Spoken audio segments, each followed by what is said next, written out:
Mamuka sehemu Zimbabwe tokuchingamidza muchirongwa chenyu chemasecret nemaconfessions tadzoka zvekare nenyaya dzenyu. Vatete, ndabve zera, imba ndinayo inoenderana nemari yangu. Handina mwana, handina mudzimai. Ndaida kuzowana mudyi wenhaka, asi mushonga yandakabata hainditendere kuti ndiite mhuri. Hama ndinadzo, asi mari yangu hadzidyi kana senti. Pane pamwe paunenge uchizoda kubatsira, uchiona kuti munhu ane problem zvinu inoda rubatsiro rwangu, asi nenhau yematerms and conditions andakapiwa handigoni kupa hama yangu mari mumaoko. Vatete, handina kungotanga ndiri muzvinabhizimisi, ndaiva kondakta vatete, ndichishandirawo vamwe baba vaive nemabhazi. Zita ndicharega kutaura hangu, munobva matoziva kuti ndiani. So ndakashanda kwenguva refu pakambani pavo, tikapedzisira tava neukama hwemukoma nemunin'ina. So mumusi ndichifamba nebhazi pakaitika tsaona vatete, mugoona paingova pachena chena vatete. Bosi vangu akanditi ndinokorero pashoma shoma paaccident scene ndise muchipepa ndigomuvigira. Aiti aida kuti vanhu vafa vasamupfukira sezvo asina kuvauraya achida, asi yaingovawo tsaona. Nhai bosi vaireva nyaya yakanaka. Ndakanokora ropa pasi, rimwe rainge rine mavhu, asi zvaiva zvisina basa zvakanyanya. Ndakaendesa vatete ropa riya, bosi wakaratidza kufara nazvo. Ndipo pakatanga kuwirirana kwangu nabosi vangu. Mabhazi abosi vatete pagore negore ainge asingatadzi kurubura vanhu, asi aingoramba achifamba uye aingoramba achiwanda. Ndakatozviziva kuti bosi vaine vakabata mushonga neropa revanhu vanenge vachifa. Pandakazviziva vatete, ndakanokanda tsamba yangu yekuti ndaive ndisisachadi basa. Bosi akanditi kuramba basa hakuna zvakwaibetsera, nekuti ndaive nemaoko akasviba nechekare. Ndaiva ndabata ropa. Saka zvaakangoita ndezvekuti waizondipawo bhazi rimwe chete sepakeji yangu yokubuda basa uye kundivhara muromo kuti ndisataure madhiri atainge taita. Ndakapiwa bhazi vatete, asi ndava paground ndakazoona kuti bhizinesi iri rinoda vane homwe dzakasimba. Pane mamwe makosti akawanda aunosangana nawo, kufa kwemota, general maintenance yebhazi, mutero. Vatete, masports akarema, ndikatyora chitsidzo chandainge ndaita kuti ini ndaisazoshandisa mishonga chero zvadini. Kubhuroka kwaisaita nekuti ndaive nevanhu vakawanda vaitarisira kwandiri. Ndakaenda kun'anga, vakanditi zvaiva nyore, vaizondigadzira zvinhu zvangu. Changu kwaingova kuuya nechigaba chisina chinhu. Ndasvika paya, n'anga yakanditi ndaifanira kurasa mbeu yangu muchigaba, then yozogadzira oda rangu. Vatete, ndakaita sekudaro. N'anga yakanditi ndinoisa chigubhu ichi pachuru chinotuta, pachuru chinotuta, ndosiya zvakadaro. Vatete, kututa kwaita churu uku kwaiva kuwanda kweupfumi hwangu. Ndaingoti ndikaroora mukadzi waive usingagari, waituta mabhegi oenda. Ndaroora zveumwe zvoenda, dzamara ndanoita nazvo ndikasiyana nazvo. Chandisina kubvira ndaita mwana. N'anga yaiva taura kuti mwana handaifa ndakaita zvamuchose mukati meupenyu, nekuti ndaive ndasacrifica urume hwangu zveupenyu kusvika ndife. Mazuva andakaita mhiko idzi zvaita senge zvisina basa, asi ko zvino am lonely. Ndakatozozviendesa kuchikoro ndichizviupgrade. Pandakanzwa kuti nzvimbo yandaive ndaisa bhotoro iri pakagredwa pakatengwa manewstand, brain dzangu hadzina kuda kuzvigamuchira. Ndakabuda ndiri chawiriri vatete, ndokunoona changu churu chagredhewa, yangova flat ground. Grade rakagreda chigaba changu chaindiitisa mari vatete, ende mhiko iyi yaiitika once muupenyu, kwanga kusina kuripita. Bhizinesi rangu rakangotanga kusaita zvakanaka. One by one mabhazi achibuda parodhi aifa zvekusagadzirika. Nawo akangozara paworkshop, ari kuberekera makonzo, angova marangwanda vatete. I regret kurumba ini nekuti ndakangofara temporary, asi nhamo yangu yekushaya vana iri permanent. Shamwari dzandaiti ndinadzo dzakatiza dzaingoda mari chete. Padzakaona kuti handichina mari, hapachina kana one anondibvunza mufaro, ndachembera, ndachena musoro, ndiri lonely. Bosi vangu vekutanga vainditoresa ropa paaccident scene vakazofawo neaccident, zvinhu zvacho maitiro azvo akaoma. Iniwo ndiri kupishana nepfungwa kuti hwangu upenyu huchazovei, ndafira mufiro upi, nokuti kazhinji vanoromba vatete ndufu dzavo hadzinzwisisiki. Vakomana vechidiki nemiwo vasikana, bheta kutambura uchidya cheziya. Ini ndakabvuma kushandiswa nemurombi, ndikapedzisira ndarombawo, asi what end. Ende vanorombesa vacho vanotoziva kuti uchakanganisa mhiko dzacho, asi havambokuudzi kuti zvichazoita manyama mire nerongo pamberi. Ndizvo ndakasangana nazvo hama dzangu. Ndangomirawo rufu ini. Tarisana nemarangwanda aimbova mabhazi. One funny thing about, let's just say 10% who watch this channel, after listening to this, vanotova kuti ndinondotoda. vazhinji foni yangu inenge ichadhukwa nemameseji vanhu vachida kuti kwai ungenise phela yazi mfuno yenzi mari unenisokola mena. Vanhu vanoda kubata mushonga, musazviita izvi.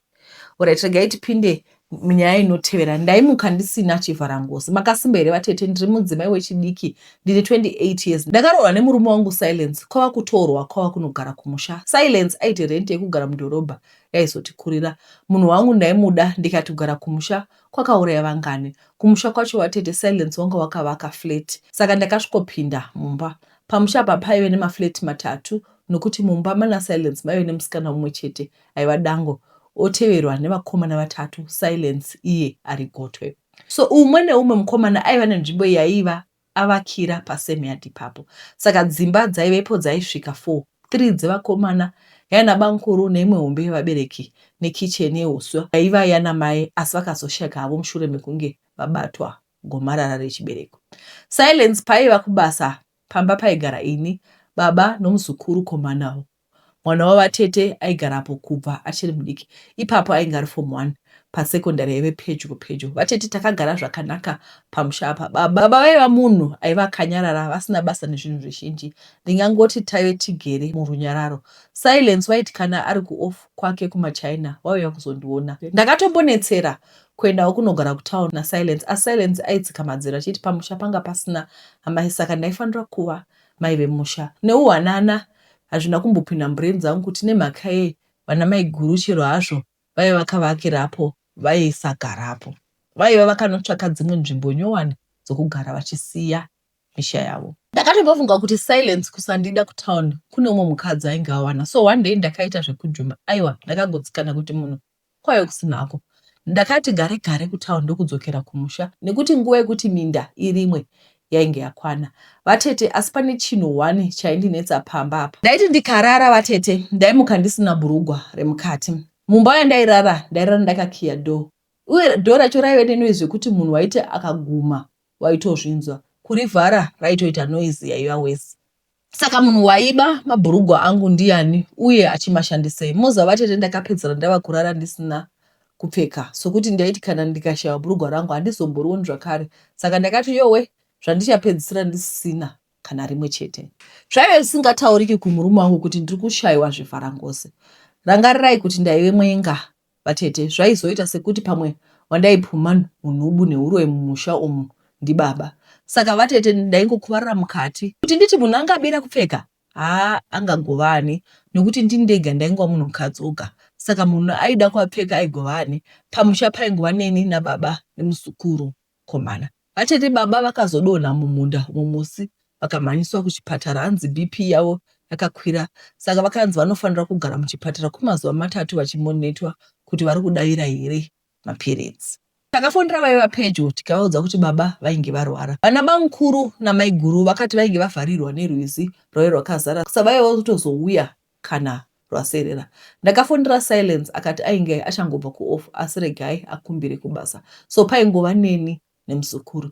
Ndakati kune muzukuru apinde mumba masekuru wake atsvake hembe dzekuchinja, sezvo ini semuroora ndaisakwanisa kupinda mumba inorara tezvara. Muzukuru akapinda akatsvaka trouser neskipa yekuchinja. Ndakati avatsvakire zvose zvakachena sezvo vaizogara kwetu mazuva. Muzukuru akatsvaka hembe dziya vatete, asi akati ainge asingaoni hembe dzemukati dzasekuru vake. Ndakati atsvake pose achirangara kuti sekuru vainge vakura, zvinhu zvavo hazvigari panzvimbo imwe chete. Vatete muzukuru akazovhura trunk raive pasi pemubhedha. Akati aingoona zvemukati zvechikadzi zvasekuru vake aisazviona. Zvechikadzi aizviziva here? Ndakati abude ne1-2 nezvarakaita, wanikwa aikanga yaiva nduwe yangu yandaiva ndashayiwa. Ndakati anotora mamwe vatete zvivharangozo zvangu zvandaishayiwa zvaiva mumba maivata baba mutranki pasi pemubhedha. Mubvunzo wangu ndewekuti vaizvidii zvimafudhu kavha zvangu, kupfeka here? Asi ndaiva nemuviri mudiki, ivo vaiva zijaini, so hapana kuti vakakangamwa. Inoita here kuti vapfeke mabhurugwa emukadzi vari murume? Westill vatori vatezvara. Nyaya yacho inotaurika here kuna Silence? Haazoti ndiri kupuma baba vake here? Uye uchada kuzwa kuti sei ndava kutaura izvezvi? Indaiva ndakambonyarara pazvakatanga kuitika. Mukati hazvida kushereketwa mukati here izvi, nokuti ina Silence hatina mwana vatete. Kuti ndizvo zvakabvira ana bamukuru namai guru pamba here vachisiya dzimba dzavainge vavaka. Kuti vakabata kuti baba ndizvo zvavaiita here izvi. Ndodiko neinformation yandinayo vatete. Ndoudza vamwe here veukama ndoramba ndinyerere ndichikuvarira mukati. Woti iyezvi ndakufunga zvakanyanya. Silence hadi kubva pamushapa. Ndikasiya musha vatete ndoti ndakasiyira vatezvara vaiba mabhurugwa angu ndakarara nokuti chokwadi chandoziva aisabiwa paline. Ndakayanika asaibiwa ndirere. Zviri pachena kuti pane ununzva tunzva uri kuitika. Pfungwa dzangu dzaita kupiringanishika vatete. Kuudza Silence kutamba nenguva. Haiwa anotoita senge akagadzirwa. Chikonzero chekundigarisa kumusha ndeche mutauni macho ari kungobhadhara rent 1. Unoziva kuti nyaya yakadai yakaoma. Vakadzi munguva vanosenga zvinhu. Chionesa ndechekuti ukada kutaura kuti mabhurugwa ndaibviswa mabhurugwa ndakavata vanondoti hapana zvamaita nababa. Kana kuti vanoti uri kupuma baba wangu uroyi. Ivo pavaikubvisa bhurugwa vaizodii? Mibvunzo yose iyi mapossible questions anouya. Saka Aidhi ari kubvunza kuti ndoita sei? Because haungarambi uchigara pamushapa. Indofunga kuti Aidhi anofanira kungotaura namai guru kuti nai mai guru, kana kuudza mai guru kuti ndo dambudziko randiri kusangana naro iri. Asi asingatauri kuti ndakadowana mapenda, anongotaura kuti ndadomuka ndakabvisiwa nguo dzemukati. Wotangira ipapo. Taura kuti mai guru acho open up here. Because zvinonetsa hauzivi masaidhi avanhu. Vanongona kutapa vapedza vanotaura zvakaipa. Saka handizivi kuti munosuggesta kuti vaite sei. Alright. Iyi nyaya iyi kune vaya vanisingadi zvechibharo handiti rega tigare taisa disclaimer. Tete nyaya yevanhu vanogara vachibatana nemadziprofita inomutswa maronda angapora. Tete unenge uchifunga kuti wapora izvo kana hauna kumbobvira wapora, asi kuti wainge wakaviga pain pakadzikadzika then wozoverenga nyaya yakadai, it all brings everything all together. Mugore ra2014 ndakarwarwa nemubereki. Ndaiva grade 7 ipapo. Mama vakangotanga kurwara zviri mysterious uye taigara kumusha ini, baba naamai. Vana mukoma wangu nasisi vainge vakura havadova nedzimba dzavo vatete. Saka vainge vasingachagari pamusha. Ini ndaigara pamusha ndichienda kuchikoro. So mama vangu vakangotanga kurwara zvisina explanation. Havachadyi, havachadi light. Vava kungogara vakarara. Tete handidi kunyepa. Baba vangu vakazama kutsvaka rubatsiro kuti mai vangu apore. Pamba paisvika different types dzevanhu, mupostori, n'anga zvichingodaro daro. So umwe musi pamba pakasvika umwe murume aizviti madzibaba Godhi. Madzibaba Godhi vakauya vakarutsisa mai vangu. Vakati vairara pamba musi uyu kuti vaone progress yamai, kuti vaone kuti munamato yainge yashanda here. Vatete takamuka hedu zvakanaka. Mai vakafuma vachichaya zvaisiririsa. Madzibaba Godhi vakati vainge vasingachaoneki kudzokera kwavo, vaida kuti udyiswa hwamai utange wapera wese. Usiku hwemusi uyu vatete madzibaba ava vakapinda mumba mangu vakandibata chibharo. Vatete chero hazvo ndaiva grade 7 ndainge ndadzidziswa kuchikoro kuti kana munhu akazvimbunyikidza pauri anenge akubata chibharo. Madzibaba Godhi vakandivhundutsira vakati kana ndikawana wandinoudza, vaiva nemasimba ekudzosera zvavainge vabudisa pana mai vangu vodzosera kurwara. Tete nekuda mai vangu hapana vandakaudza, chero baba handina kuvaudza zvandainge ndasangana nazvo. Ndakazoenda kuholiday kwasisi vangu. Tete neuwanana hudiki handina kuziva kuti ndaive ndatonamwa siki. Saka ndainge ndava nehwema kusikarudzi kwangu. Ndaingoti kuda ndizvo zvazviri kana munhu asisiri mhandara vatete. Sisi vakazondibvunza kuti chii chainge chaitika. Ndakatsanangura nyaya yangu yose. Sisi vakaviruka nehasha. Vakati vaitoda kuti mhondi isungwe. Nyaya yakanoripotwa kumapurisa. Madzibaba Godhi vakatsvakwa vakaiswa mutirongo. Vabereki vangu vanozviblema kuti dai vasina kumbounza different faces pamba. Vatete mai vangu vainge vasina kuroiwa asi vaive neropa shoma. Saka vakazoenda kuchipatara vakanowedzerwa ropa. Iye zvino vakudomhanya chaiko. Vatete asi incident iyi yakandisandura zvandaiva ndiri. Ndaiva mwana waigara mazino ari panze ndichisekerera. Asiko zvino chinhu chiduku chiri kunditsamusa zvekuti kana usingazivi zvakaitika kwandiri unogona kufunga kuti ndiri kuzviitisa. Ndinongoti dai vose vanonyepera kuti vatumwa nedenga vachibata vanhu chibharo vasungwa, maki acho oraswa muna Kariba. Vabereki, don't trust anyone pavana venyu. Ndapota makadi yenyu tete. First of all, I want to say I love your platform. My story goes like this. Years back, I met Muprofita Murodi. Sekuti taive takamira tose pabus stop kutsvaka michovha. Aiti iye ndaona makaiswa spiritual husband pamuri. Saka oi namba dzangu ndanzi ndikubetserei. He also told me how my aunt vekwandaienda was struggling and she had lost her husband and I was set to have the same happen to me if I did not get help. A few months later, I contacted him kuti ndoda kuitirwa munamato uya. I went with my then boyfriend, now husband. Akaita tikaserwa tichinzi namatai kudedza mazita edzinza etc. Takatsanya zvikanzi mucharota hope. It so happened that when we went back makuseni, my boyfriend ndiye akati ndarota hope. Mbuya wangu vechikuru vachiti kwaari, mukadzi takupa kuchire waini, asi une zvaunofanira kutiitira in return. That ended. As I was young, 19 by then, it didn't make sense. As time went on, pakazoita an anonymous madzibaba again who would message my boyfriend telling us things like munamato amakaitirwa kwamakaenda okukubatanidzai amufaniri kusiyana nekuti mudzime yenyu haizofare uye hazvizofambe zvakanaka.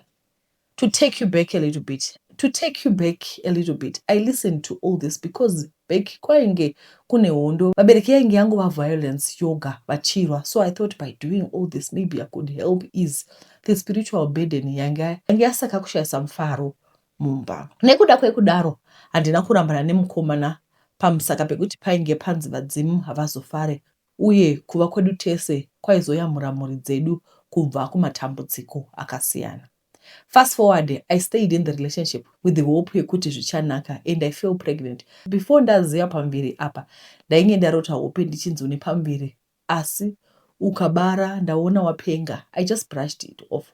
Ndakabara, it went well, moved in kumba kwe boyfriend, but still madzibaba vave anonymous kept on coming, encouraging us kuti garai mese, zvichakunakirai. Tete, did things not go wrong? Business rese raita murume would fail one way or the other, still vaya vachingonzi zvichanaka. To the extent I was told I brought cases into the family.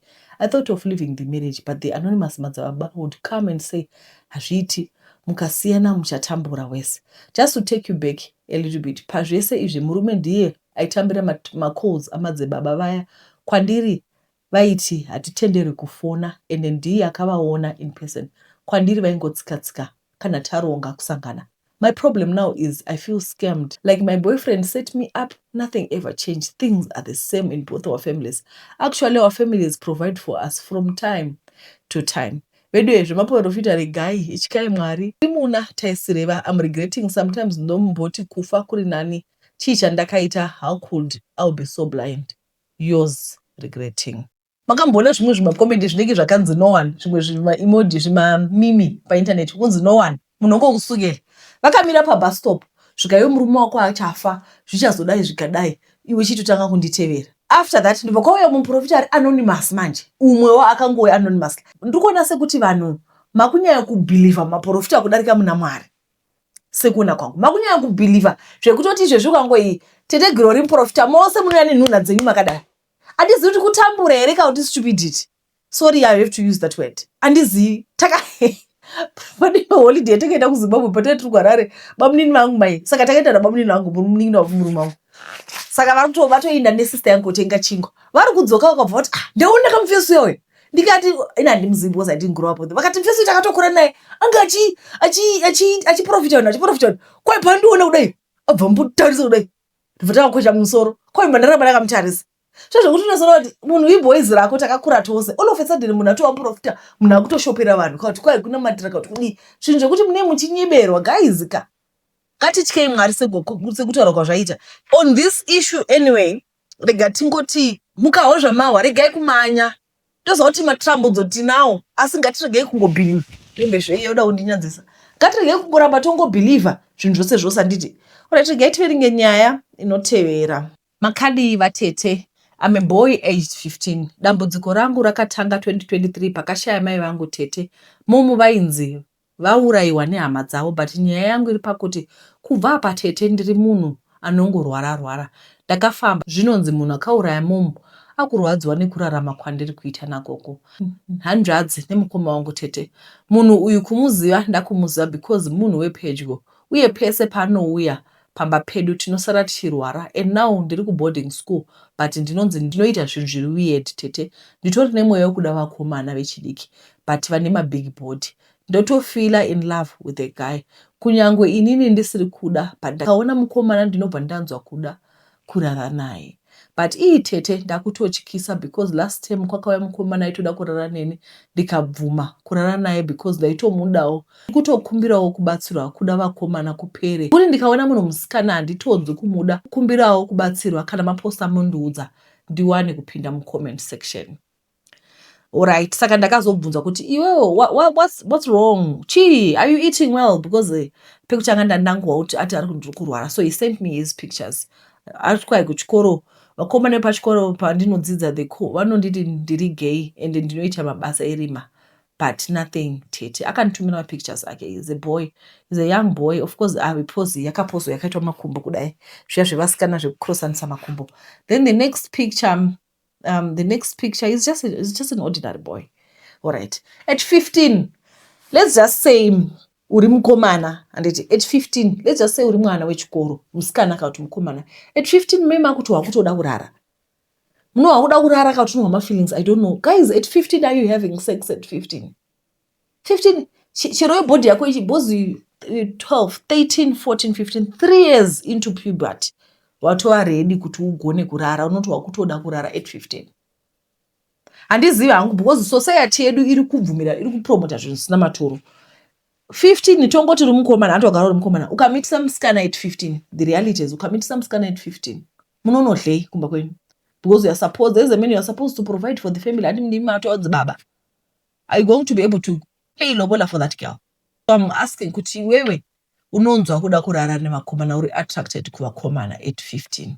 But handi munozwa kuti kwa frontal lobe inozodevelop at 25. 25 ndipo unenge wakomona anofunga zvinhu zvine musoro. Zvinhu kutofunga chaiko kuti wakuti I'm a fully developed grown adult. What I wanted at 15 and what I wanted at 20, two different things.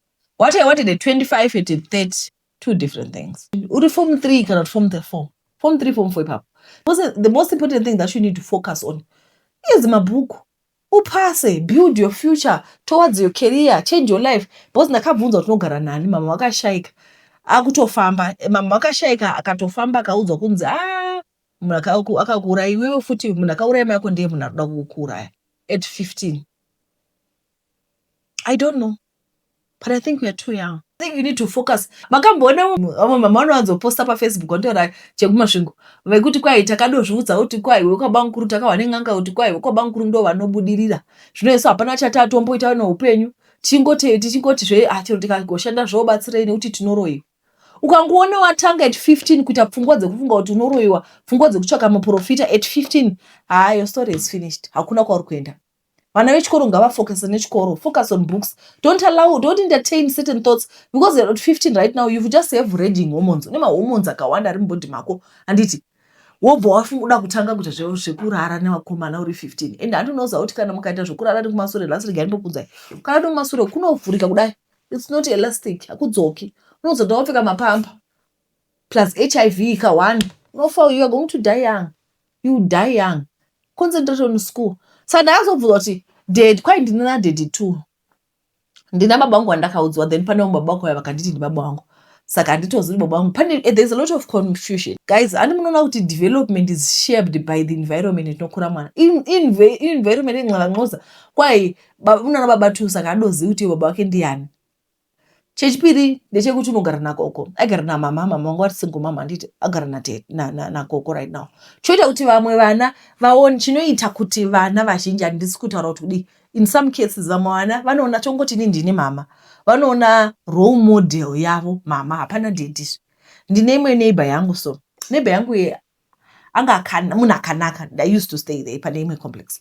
She was beautiful. She was light skinned. Light. Zvekuti wange uchaona ropa richifamba kudai. Ainopfeka mawigi ake akanaka. She's beautiful. Zvino ane mwana wanzvadzi yake mukomana. Mukomana uya aitotaura kuti ininiwo ndo zvandinoda izvi. Ndoda kuti ndikakura ndiite ugesesi vangu. Makore akafamba. Ndakagara panzvimbo iyi for 10 years. Makore afamba kudaro.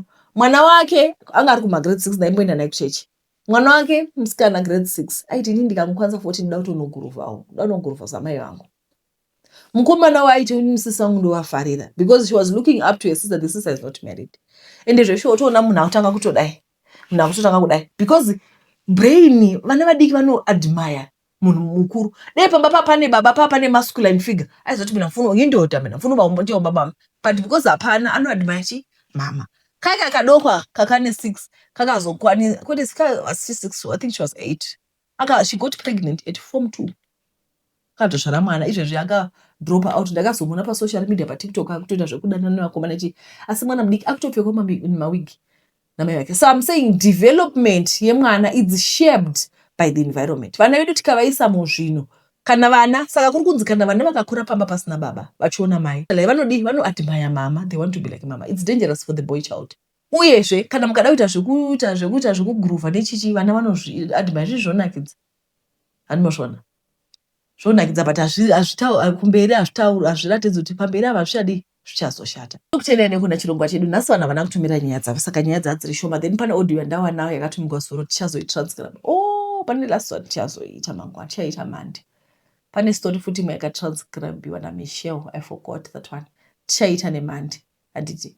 Alright guys, tokutendai nekuna chirongwa kwabaita. Mwari akuitire zvakanaka, muve neweekend yakanaka handiti. Kana tikakwanisa tichaposta kamwe kamini episode neSunday. Tatenda guys, thank you for watching.